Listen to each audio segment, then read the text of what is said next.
दिल्लीमध्ये मोठं यश मिळवले भाजपने, जवळजवळ 46 जागा मिळवल्या. काय कसं पाहताय? बघा, आज दिल्लीमध्ये जे काही ज्या विजयाच्या दिशेने आम्ही जो वाटचाल करतो, जे आकडे तुम्ही मला सांगतायत, परत एकदा दिल्लीच्या जनतेने आमचे आदरणीय पंतप्रधान नरेंद्र मोदीजींच्या नेतृत्वावर विश्वास ठेवलेला आहे. पहिला हरियाणा, मग महाराष्ट्र, आता दिल्ली. आज पूर्ण देश आज हा मोदीजींच्या विचारांवर आणि मोदीजींच्याच नेतृत्वावर विश्वास ठेवणारा आमचा भारत देश आहे. आणि म्हणून त्याच्यावर अजून एकदा शिक्कामोर्तब झालेला आहे. ते कालपासून जे ते 3 इडियट आलेले, जे काही माकडं काल बोलायला बघत होते, आज ते कुठे माकडं गेले? म्हणजे राहुल गांधीच्या तर पक्षाचं मी ऐकलं 1 आणि 2 वरच आहे, काही 0च आहे. म्हणजे ते म्हणजे विचार करा, ही यांची लायकी, ही यांची लायकी आणि ही यांची राजकीय क्षमता. आणि बोलतात कोणावर आहे? मोदीजींवर.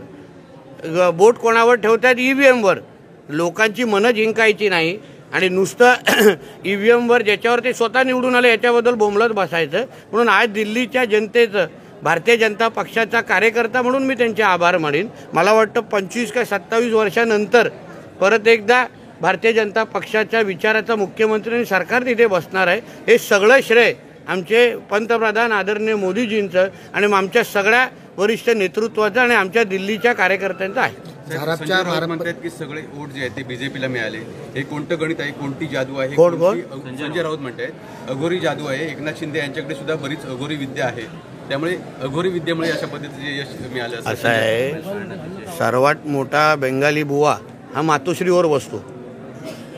उद्धव ठाकरेच्या काळ्या जादूच्या काही कहाण्या अगर मी महाराष्ट्राला सांगितल्या ना, तो लोक त्याला घरात पण घेणार नाही. मातोश्रीमध्ये असो किंवा तो जेव्हा वर्षावर राहायला गेले ते, तेव्हा वर्षाच्या मागच्या हॉलला, मागचा जो लॉन आहे त्याला खोदून काय काय त्याच्यामध्ये पुरलेलं, याची माहिती महाराष्ट्राला कधी आता द्यायला लागेल. काळा जादू करणारा कोण आहे, कुठल्या बुवाकडे हे लोक जातात, काय काय हे लोक खाण्यापिण्यामध्ये बंद करतात, कसे लिंबू सगळ्यांच्या घराच्या बाहेर टाकतात, याची सगळ्याची माहिती असणाऱ्यापैकी आम्ही लोक आहोत. म्हणून संजय राजाराम राऊतनी अजून जास्त तरी त्याच्या मालकाचं वस्त्रहरण करू नये. आणखी एक म्हटलं की ज्यांनी की महाराष्ट्रात फॉर्म्युला आता दिल्लीत लागू करण्यात आला आहे. 5 वर्षात केजरीवाल यांना धड काम करू दिलं नाही असं म्हणतात संजय राऊत. हे शेमड्या मुलाकडे मी जास्त लक्ष देत नाही. सर, झाडाप इथे पर्यटकांना मारहाण झाली होती, काय कारवाईचे आदेश देण्यात आले? आजच मी कालच पोलीस खात्याची आमची पत्रकार परिषद झालेली आहे. पोलिसांनी अतिशय कडक भूमिका आमच्या सिंधुदुर्ग पोलिसांनी घेतलेली आहे, त्याबद्दल त्यांनी स्वतः तुम्हाला माहिती दिलेली आहे. त्याचबरोबर आज फूड अँड सप्लाय संबंधितच्या अधिकाऱ्यांशी मी स्वतः बोललेलो आहे. मालकांनी परवानगी कुठल्या दुसऱ्या नावाने घेतलेली आहे हॉटेलची, पण फलक कुठलं तिसरंच नाव लावलेलं आहे.